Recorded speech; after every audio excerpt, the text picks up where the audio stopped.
bölməsindən. Əvəzlik ümumi qrammatik mənasına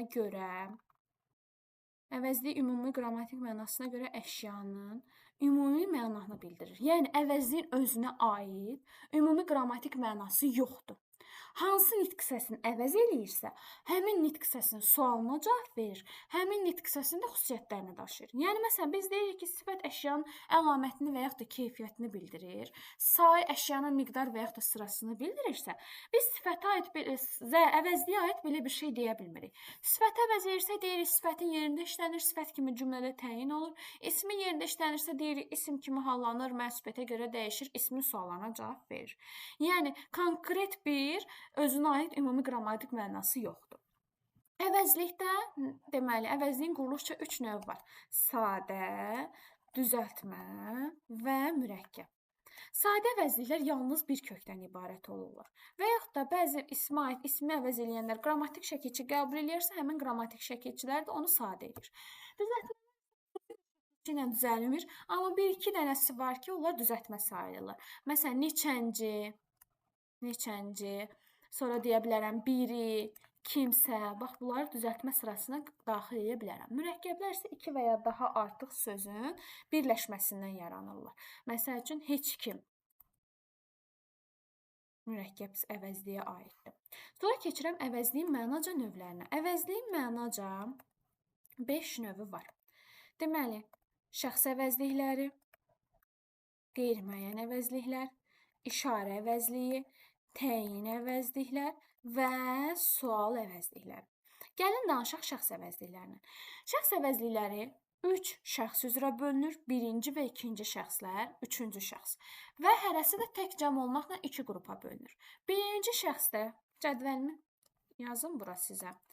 Cədvəlimi yazım, sonra sərgəli şəkildə başa salım. Birinci şəxs, ikinci şəxs və üçüncü şəxs. Tək və cəm olmaqla da 2 qrupa bölünür. Birinci şəxsdə təkində mən, cəmində biz. İkinci şəxsin təkində sən, cəmində siz. Üçüncü şəxsin təkində o, cəmində isə onlar. Bunlar şəxs əvəzliyin növləridir. Şəxs əvəzlikləri ismin xüsusiyyətini daşıyır. Hallana bilər. İsim kimi cümlədə mübtəda, tamamlıq, ism, xəbər mövqeyində çıxış edə bilər, amma mənsubiyyətə görə dəyişə bilməz. Bax, bu həmişə testlərə düşən bir şeydir ki, şəxs əvəzlikləri mənsubiyyətə görə dəyişir, xeyr, dəyişmir. Bax, bunu yadınızda saxlayın ki, həmişə şəxs əvəzlikləri mənsubiyyətə görə dəyişə bilmir. Sonra əvəzlikdən, şəxs əvəzliklərindən keçirəm qeyri-müəyyən əvəzliklərə. Qeyri-müəyyən əvəzliklər adından da göründüyü kimi qeyri-müəyyən şəxsi bildirir. Heç kim, heç kəs, heç nə, hamı, hərə, bunlar qeyri-müəyyən əvəzliklərdir. İsmi xüsusiyyətini daşıyır qeyri-müəyyən əvəzliklər. Bax, buna diqqət edin. Bəziləri hallana bilər, bəziləri mənsubiyyətə görə dəyişə bilər. Hamısı hallanır, hamısı mənsubiyyətə görə dəyişir fikri yanlışdır. Çünki bir qismləri görə bilərsiniz ki, hallana bilər, bir qismi isə mənsubiyyətə görə dəyişə bilər. İsmi xüsusiyyətini daşıyır. Bir dənə də qızıl qeyd verim sizə ki, bəzi qeyri-müəyyən əvəzlikdir və o sifətin xüsusiyyətini daşıyır. Bir dənə bu istisnadır. Amma mənsubiyyətə görə dəyişdikdən sonra ismin də xüsusiyyətini daşıya bilər. Məsələn, bəzisi. Bəzisi bu tapşırığı yazdı. Bəziləri dərsə yaxşı cavab verdi. Mənsubiyyət şəkilçisi qəbul elədikdən sonra ismin xüsusiyyətini də daşıya bilər. Bəzi qeyri-müəyyən əvəzlik istisnadır. Bir dənə də qayda verəcəm, bir dənə də sizə qeyd verirəm testlərə düşən. Deməli, kimsə 2 mənada işlənə bilər. Bir, inkarlıq məzmununda, heç kim mənasında. Bir, biri mənasında. Mən deyirəm ki, kimsə dərsə qoşulmadı. Görürsünüz, burada inkarlıq məzmundadır. Heç kimi qoyun yerinə. Heç kim dərsə qoşulmadı. Bir də var deyirəm ki, kimsə qapını döydü. Biri qapını döydü. Bax, bu mənada işlənə bilər. Qeyri-müəyyən şəxsi bildirə bilər. İnkarlıq məzmununda var, bir də qeyri-müəyyən şəxs anlayışını bildirə bilər. Kimsə sözü. Əgər testdə düşsə ki, deyir ki, kimsə sözü hansı cümlədə heç kim mənasını ifadə edir, avtomatik kimsə əvəzliklərinin yerinə heç kim əvəzlik qoyur. Səhv eləmirəmsə elə əvəzlik bölməsinin axırıncı testlərində belə bir test olmalı idi. Heç kimi qoyursunuz, bütün variantlara hansı variantda cümlənin məzmununa uyğun gəlirsə, həmin variantda deməli kimsə sözü qeyri-müəyyən şəxs inkarlıq bildirir. Və yaxud da biri istəyirsə, birini də həmçinin elə qoyursunuz yerlərinə. Sonra keçirəm. Birinci asanları deyirəm, sonra keçəcəm işarə. Ən sona işarəni saxlayıram. Təyin əvəzliklər. Təyin əvəzliklər uşaqlar testlərdə əşyanı ümumi şəkildə ifadə eləyən kimi də düşə bilər, ümumi şəkildə. Məsələn, deyə bilər ki, təyin əvəzlik tap, bir testdə deyər ki, təyini tap, bir testdə də deyər ki, hansı cümlədə əşyanı ümumi şəkildə ifadə eləyən əvəzlik var. Sən onda da təyin əvəzliyi axtarmalısan. Təyin adında da olanda təyin əvəzlik, əşyanı ümumi şəkildə ifadə eləyir variantında da yenə təyin əvəzliyi axtarmalısan. Təyin əvəzliklərimiz hər, bütün, filan, öz, eynidir. Təyin əvəzliklərimiz ismə və sifət əvəz edirlər. Amma bir dənə öz əvəzliyi istisnadır ki, o mənsubə şəkilçisi qəbul eləyərək ismi əvəz eləyə bilər. Məsələn, özüm dərsə hazırlaşdım. Özünüz tapşırıqları yazarsınız. Mənsubiyyəti qəbul edildikdən sonra ismi xüsusiyyətlərini də daşıya bilər. Təyin əvəzliklər nə oldu? Bunları əzbər öyrənməlisiniz. Hansı təyinidir, hansı qeyri-müəyyəndir, hansı şəxsdir. Təyin əvəzliklər hər, bütün, filan, öz eynidir.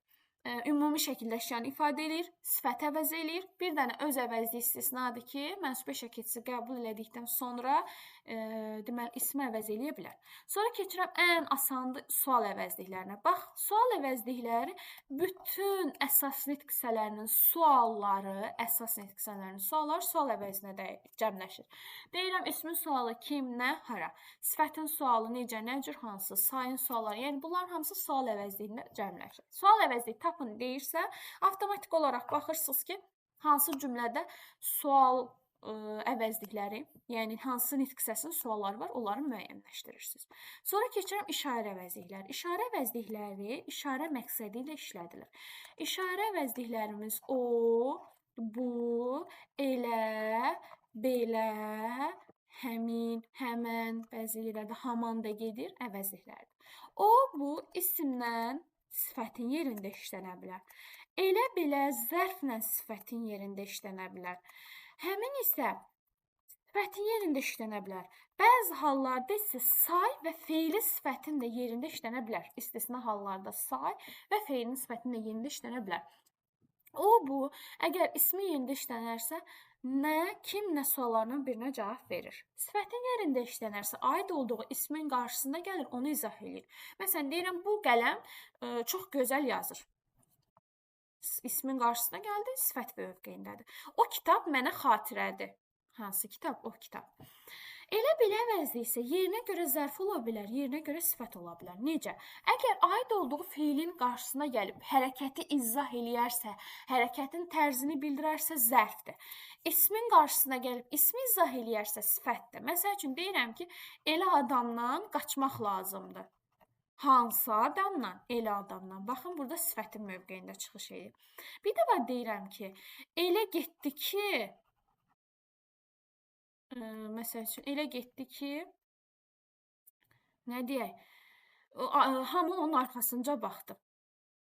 Bax, burada da hərəkəti izah elədiyinə görə zərf mövqeyində çıxış eləyir. Sonra, elə belən dedi, həmin də dedim, yerinə görə sifət ola bilər, həmin, məsəl üçün, uşaq dərsə qoşulmuşdu, yerinə görə sahib. Məsələn, deyirəm, mən 3-cü binada yaşayıram, 3-cü binanın, məsələn, 8-ci mərtəbəsində yaşayıram, tutalım, Ömər də həmin binanın, yəni 3-cü binanın, baxın, burada sıra sayını əvəzlədir, həmin binanın 5-ci mərtəbəsində yaşayır. Bunlar da bizim işarə əvəzliklərimiz. Bir də bir şey deyim, uşaqlar, elə sözünü cümlədə ədat kimi də görə bilərsiniz. Bu sizi çaşdırmasın. Məsələn, elə içəri girmişdim ki, zəng vuruldu. Bax, burada elə sözü ədat mövqeyində çıxış edib. Elə içəri girmişdim ki, zəng vuruldu. Bax, belə cümlələrdə sizi çaşdırmasın. Bir də ən çox abituriyentləri çaşdıran olbu əvəzliyindən sonra cümlədə vergülün qoyulub qoyulmaması halları. Ən sadə üsulla deyirəm, siz də qeyd eləyin, götürün. İstəyirsiniz səliqəli şəkildə yazım skrin eləyin, götürün ya da dərsdən sonra videonu yükləyəcəm, ekranın videosunu. Ya da istəyirsiniz belə götürərsiniz. Deməli, olbu əvəzliyi əgər cümlədə mübtəda yerində çıxış eləyərsə, daha da aydınlaşdırıram sizin üçün. Yəni ismin mövqeyində çıxış eləyərsə, daha da aydınlaşdıraq. Yəni kim nə suallarından birinə cavab verərsə, özündən sonra vergül qoyulur. Aha. O bu cümlədə mübtəda vəzifəsində işlənərsə, yəni ismin yerində işlənərsə, daha da aydınlaşdıraq. Kim nə sualına cavab verərsə, özündən sonra vergül qoyulacaq. Qoyulur. Amma təbii ki, o budan sonra mübtəda vəzifəsində işlənsə belə feil gələrsə, əvəzlik gələrsə, köməkçi nitq hissəsi gələrsə vergül qoyulmayacaq. Bir dənə köməkçi nitq hissəsindən modal söz istisnadır. Çünki o vergül də modal sözün özünə aiddir. Axı modal söz özündən həm əvvəl, həm də sonra vergül istəyir. Bir dənə o vergül modal sözün özünə xas olan xüsusiyyətdir. Amma digər nidadır, ədatlardır, qoşmadır, bağlayıcılardır, gələrsə vergül qoyulmayacaq. Nümunələrlə testin üstündə də izahını verəcəm. Vergül qoyulmur. O, bu bir də cümlədə təyin vəzifəsində işlənərsə, daha da aydınlaşdırsaq, sifəti mövqeyində işlənərsə və yaxud da necə, nə cür, hansı suallarla birinə cavab verərsə, ümumiyyətlə vergül qoyulmur. İstəyir ondan sonra feil gəlməsin və yaxud da istəyir köməkçi nitq hissəsi gəlsin, ümumiyyətlə vergül qoyulmur. Gəlin indi nümunələrlə deyim sizə. Kimsə ekranı skrin eləyirsə saxlayım, ya da dərsdən sonra baxmaq istəyirsinizsə silim. Skrin eləyən varsa saxlayıram. Elədim mən. Qısa kamera. Bunun dəsən məndə yazılış formasında da olmalıdır. Word formatında ataram, baxın. İndi gəlin nümunələrlə baxaq. Məsələn, deyirəm ki, o da getdi. Bax, burada getdi. Kim? O. Mübtəda vəzifəsinə işlənib. Əslində, belə baxanda vergül qoya bilərəm da. Amma özündən sonra köməkçi nitq hissəsi gəldiyinə görə vergül qoyulmayacaq. O mənim bacımdır. Bax, burada kim mənim bacımdır? O. Özündən sonra əvəzlik gəldiyinə görə vergül qoyulmayacaq. Bu kitab mənə maraqlıdır. Hansı kitab? Bu kitab. Burada hansı sualına cavab verdiyinə görə, yəni sifəti yerində işləyəndiyinə görə ümumiyyətlə vergül qoyulmur. Amma desəm ki, o Azərbaycanın fəxridir. Azərbaycanın fəxridir. Kim? O. Özündən sonra da nə gəlib? İsim gəlib, vergülün qoyulmağı düzgün haldır. Normaldır. Belə. Sualınız var əvəzlik qaydası ilə bağlı mənə? Ömər, Camal, Xədicə, sual varsa verin. Xədicə, aydın oldu sənə? Yoxdur. Yoxdur. Onda bu əvəzlikdən sonra vergülün qoyulmasını bir neçə testin